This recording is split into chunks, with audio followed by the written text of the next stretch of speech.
Hey guys, what's up? It's Joe Rady from Rady's Rides. We are here at Wesley Chapel Toyota, and I'm gonna try to help you answer a question. Should you get down here and buy one of these 2019 Toyota Highlanders, or should you wait for the upcoming total redesign Highlander? That's what we're gonna be focusing on. But let's talk a little bit about Toyota history. Toyota has been selling cars in the United States since 1957. That first year, they sold a whole whopping 227 cars, one of them being the iconic Land Cruiser. Since then, though, they've really revolutionized the car industry, especially when you look at certain models like the Toyota Corolla, the Toyota Camry, and then, of course, this Highlander. The Highlander first hit the streets back in 2001, and since then has really been a go-to, an SUV go-to for somebody who needs that 7-passenger capability and a very attractive package. Now, this particular trim level, the XLE,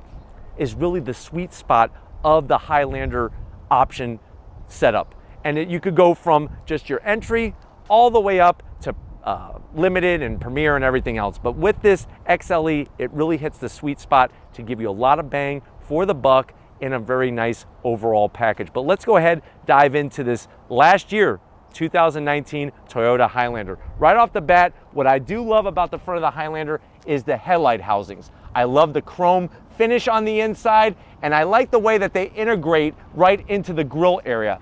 Down here, you do have an air curtain side vent. The air is gonna hit the front fascia and go down this functional vent. And this is what I'm talking about.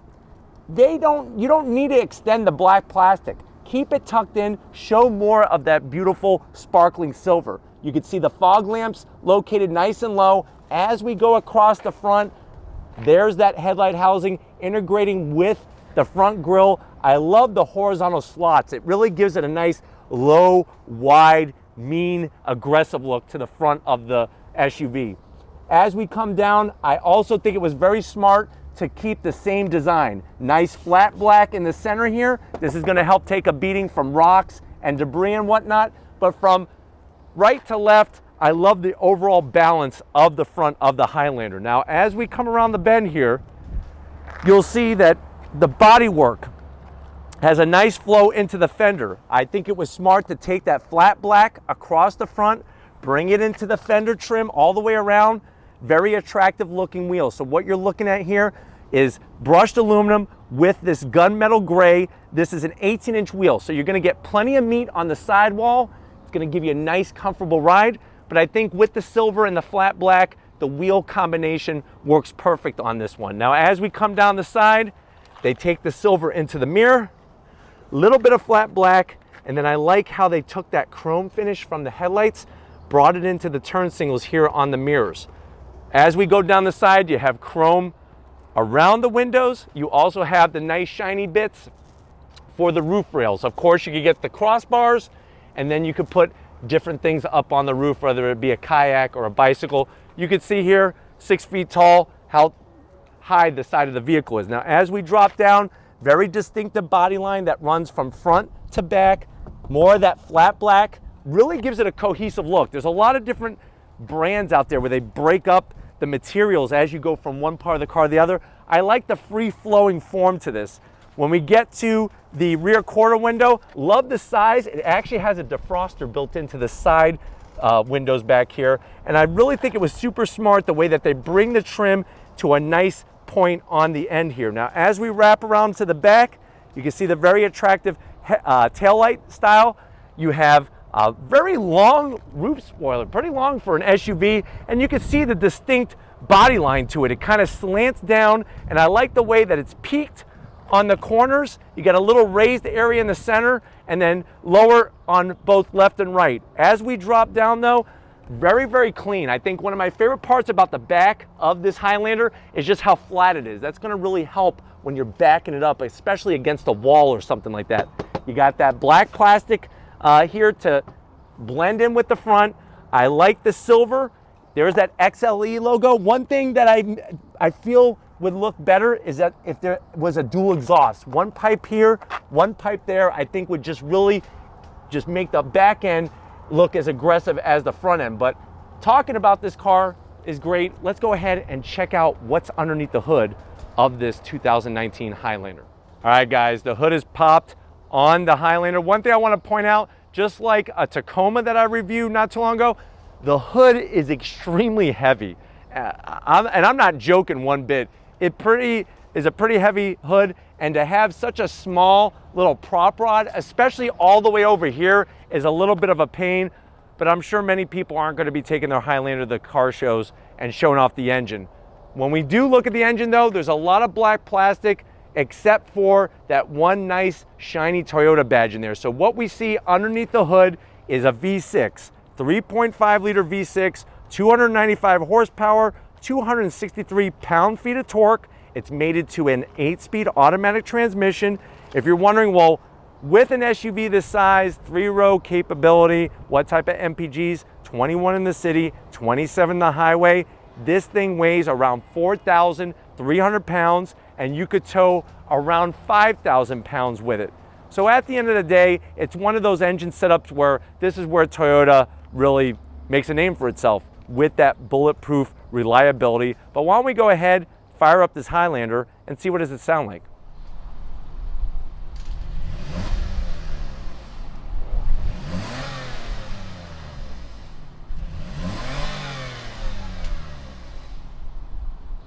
All right, guys, we're inside the 2019 Toyota Highlander.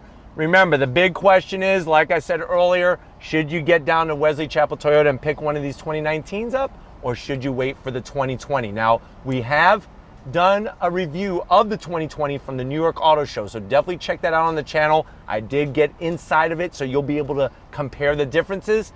If you're wondering, well, Joe, why did you pick this one, this particular trim level? The XLE, I really feel, like I said earlier, is in the sweet spot. I didn't want to go fully loaded. I didn't want to go with a base. I felt like for bang for the buck, this one delivers the most. If you're wondering, well, Joe, you just said buck. I know this costs a few dollars, a few bucks. How much is it? MSRP, the way that this one sits, $42,000. Let's see what you get. To the door panels. Now, what I love about the door panels is they used a lot of different colors in material. Very soft material at the top, which is darker. You got some silver trim there. And then what's cool is it goes from black to gray and then to a very, very light gray. The light gray I'm actually digging because it really brightens up the interior, and you'll see that as we go from the door panel to the dash. So as we go from the door panel to the dash, you can see that they have this like simulated leather look. It looks really good with the stitching, very soft. I like the way the dash is very far forward. It's like I could swim in here. That's how much space I have. So there's lots of room. You have flat silver around the AC vents, and the silver comes from passenger side all the way to the center here. That's an 8-inch infotainment system. This is where you're gonna see some of the biggest changes for 2020, especially this raised portion. I think this is a design that is slowly fading away, because why do we need a clock there? We don't. This clock could be in the infotainment, could be in front of the gauges over here, but here's your display. You do have navigation and all that. It is on the dated side, but like I said, there's big changes coming.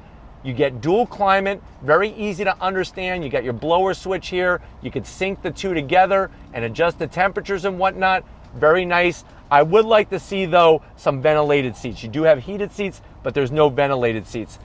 Also, I think it's really cool, and I could see how this and the 2020 really align. You get this nice little cubby area, some for the passenger, and then the rest for the driver and the passenger here. Very nice touch. You have all of your connectivity, USB, aux jack, and 12 volt, all tucked underneath here, and that's what these little plugs are for. You open these up and you'll be able to pass the wires right through. You see that? I didn't just break it, I promise. You take that and you could actually run the wires from the lower portion to this cubby area here. Here's what's going to be controlling that 8-speed automatic transmission, and here is your key fob. So key fob, I'm going to zonk it. It's a little on the dated side, very plasticky. For a Highlander, it needs to be something I think a little bit higher grade. You do have very large cup holders here with some nice silver trim, flat black, so you don't have to worry about fingerprints. This is going to control your heated seats for the driver and the passenger. We definitely don't want those on right now. I actually had the heat on right now, and I was wondering, why does my rear end feel really hot? Well, there you go. I had the heated seat. 8-speed automatic. And then check out this guy. This is something I've never seen in any other SUV to this date. You actually have two doors, so you could go this way and get your stuff, or I guess you could go this way and do your thing. You can maybe have some device here and plugged in, or you could just do both. And you got a nice sliding tray. There's another 12 volt in here. Hello! You can actually hear your echo. I can hear the ocean in there. It's like a seashell. That's how much room is in here. So that's actually smartly done. Just very interesting on this split door setup, and it is a little on the softer side. Seats, love the design. I love the color. Now, would I want to own the color? Maybe not, because they're probably going to get dirty, but it really brightens up the interior in here, and they're very, very comfortable. The back portion's great. Lower portion is nice and wide and very long. So if somebody like myself with longer legs, it really supports your hamstrings very nicely. You get a nicely styled sunroof. I think in a vehicle this big, it needs to be panoramic. We need to get some vitamin D for those passengers back there, especially if your kids haven't been taking their vitamins. I would like to see a panoramic sunroof. And then yes, thank you, Toyota. Thank you. We have a frameless mirror. This is possible in a car that's not from 2020 to have a frameless mirror. So they have one in here, very nice. Why don't you come on over to the business side of things, and I'll show you what's going on behind the wheel. All right, guys, business time behind the wheel of the Highlander. Just to show you get all this great adjustability.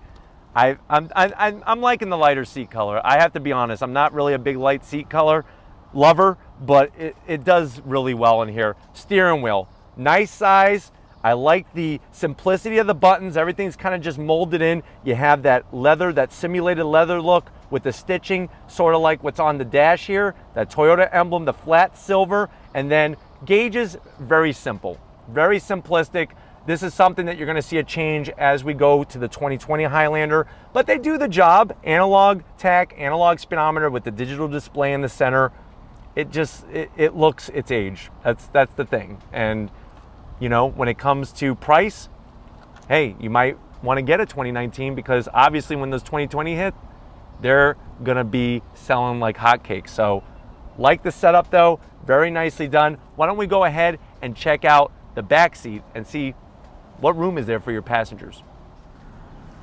All right, guys, back seat time. And you know what? My college dorm room would be a little envious of the amount of room back here. There's a ton of room.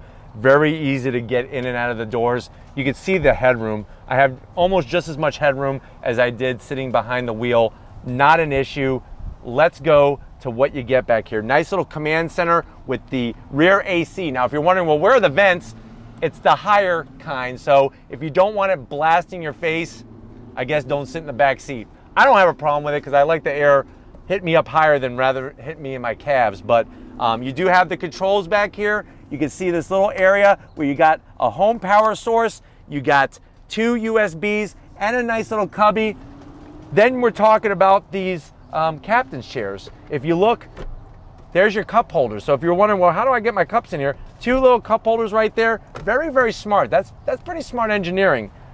Of course, with the captain's chair, you get the micro armrest. This is, I don't know why we can't just go a little bit wider with the armrest. I guess maybe if people want to get through, I don't know. I say, hey, make them go the long way around. Especially you say, there you go, no cuts, no busts, no coconuts. You're not getting in the back. I don't know why we can't have a little bit bigger armrest. That's going to be a zonk for me. But the seats are very, very comfortable, very supportive. Watch this. Nice. Let's go for a drive.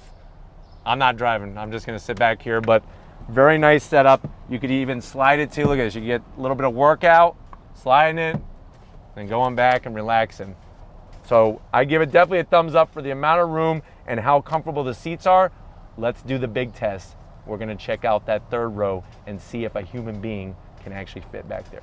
All right, guys, so let's go ahead and see what the back seat area is like. Before I just jump in, I want to show you something. If you ever have like some really long cargo and you need to fold the seats down, they do fold down totally flat, and that's a nice touch there. But I'm going to go ahead, put this back. You're going to go like this. The seat slides forward. That's as much real estate as you're getting. So here we go. I'm going to go ahead and climb on in. Once you get in, it's actually not too bad, I guess. I wouldn't want to sit back here because basically my knees are in my mouth. But you know what? If you have kids, it's probably fun for them to get away from you. Come back here. This is like their little hideaway zone, and you'll be able to get them safely where they want to be. One thing I can never understand is why is there no actual arm, like soft armrest back here? Everything's very hard plastic. You do have 2 cup holders. There's no extra USB. So if somebody wants USB, you better get one of those mile-long cords and run it all the way through. It would be nice to have some USB, but you can see, like I said, I'm 6 feet tall. I could actually lean it back a little bit. That's kind of nice. I'm 6 feet tall. Now it's not so bad. You could actually lean the seats forward or backwards, depending on what you want. You just pull this little strap right here. Ooh, so I got even more. Let me try one more. We're gonna go all the way. There we go. I kind of like this. Have mom and dad up there. Leave me the heck alone. I'm on my phone. Don't bother me. Let's go ahead and check out the cargo area though and see what we can fit back there. All right, guys. Most important time of any SUV, we're gonna check underneath that hatch area. Now, before I do that, I wanna show you something. On the Highlander, they have a nice feature where you could just open up the rear glass. Not many SUVs have that anymore. You're able to reach in and out, get whatever you want, and then close it up. I think there's a reason why Toyota did that. And watch, I think this is it. When you go to open up the rear tailgate area, very, very slow. It is electric assist, but it is super slow. So I can understand why they have that window access there. When you open it, guess what, moms and dads? With the seats up, you can still fit a stroller in here, no problem. Watch how easy it is though to get the seats to go down. So what you're gonna do is you just pull up top and they fold down totally flat. My biggest zonk though, there's no 12 volt back here. No 12 volt power source whatsoever. That to me is a zonk because when you take the kids to the beach and they want that big huge raft inflated, it'd be nice to use an electric pump instead of your lungs. Another thing, you do have a little storage area with some of the kit to change a spare, change the tire and get a spare. You do have that old-fashioned light here, not LED. It's got a little switch. And one thing I like though, is I like it when SUVs have these straps here. It makes it so easy to put up and down the seats rather than be electric assist, which if they were electric assist, they'd probably be as slow as this thing. But you could put the seats right back up. 1, 2, 3. I think that's really simple, but if you're ready, I'm ready. Let's go ahead and take this one for a spin. All right, guys, we're in the 2019 Highlander. We're leaving Wesley Chapel Toyota. Right away, very, very comfortable in this car. There's a ton of room up front, and it's easy to see out the windshield, which is great. Steering feedback could be a little bit tighter, but you know what? It actually is not too shabby. It's gonna be interesting to see what does the 2020 Highlander handle like. But even in this little right-hand bend here, it doesn't feel like this big 7-seat SUV. Feedback from the brakes is really good. There's a bit of body roll, but you know what? You don't feel like you're out of control, and it's very smooth, very quiet in here. I can tell you that much. Like the way the steering wheel feels underneath my hands, and I could get to all the controls very easily. But through this right-left transition here, very smooth.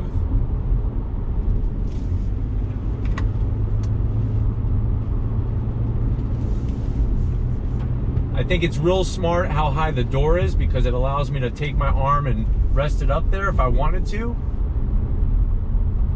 But the feedback I'm getting from the front wheels is actually pretty good for an SUV. On the brakes, right. This left bend.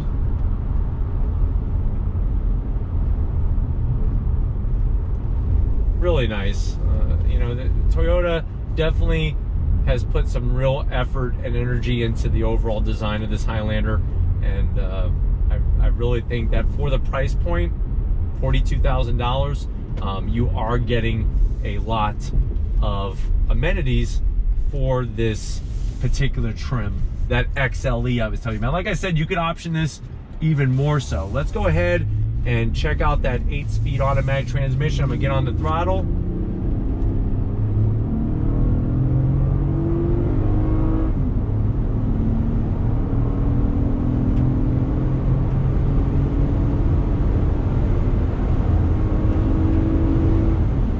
Nice smooth shifts. The engine being naturally aspirated has a great power curve there where it pulls smooth and on a very even plane. I don't know if you heard the beeping. You're getting all the different amenities in this when it comes to safety features. Blind spot monitoring, lane keep assist, adaptive cruise control. This does not, though, have Apple CarPlay or Android Auto. If you need to desperately have that, you're going to have to go 2020. The 2021 has Apple CarPlay. Still no Android Auto, though. So if you have an Android phone, then you need to go get yourself an Apple phone if you want to use the system in here. I don't know if you could tell, but this does have the automatic start-stop feature. You could shut that off. On the driver's side, there's a button. You hit it, and the engine comes right back to life. But I like the materials and the gauges. Even though they're dated, they light up with a nice little LED blue trim, and they don't look too shabby. Hi guys, making a U-turn at this intersection, very easy. Mirrors are great. Visibility's awesome, even out the back. Get on throttle.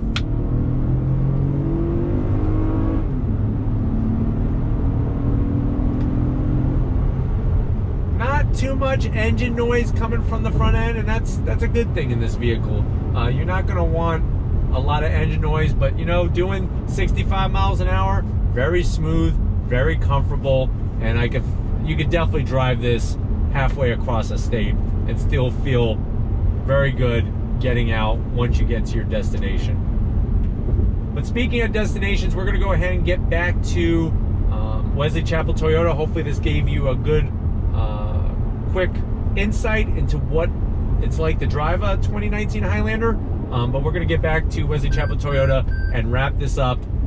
Not using my turn signal. Should have used my turn signal so that blind spot monitoring and lane keep assist doesn't start making noises, but we'll get back in 1 second. All right guys, it's been a wonderful day with this 2019 Highlander. Definitely got to thank Jeff and everybody else here at Wesley Chapel Toyota opening up the doors, giving us full access to these great vehicles that they have here. If these are the types of things that you like to see on Rady's Rides, leave a comment in the comment section. If you're new to the channel and you're on your way out, hit that subscribe button. I promise you it's worthwhile coming back for more. If you are a subscriber, thank you for being part of the Rady's Rides family. If you want to help us keep making great content just for you, click the link in the description, get yourself some Rady's Rides merch. Every bit helps. Speaking of every bit, we got O'Neill working the camera, getting every bit of this Highlander. He's doing a great job. He's taking his protein. Big Guns would be proud if he was here right now. So thank you, O'Neill, for all your hard work. And just like always, guys, I'll see you on the next ride.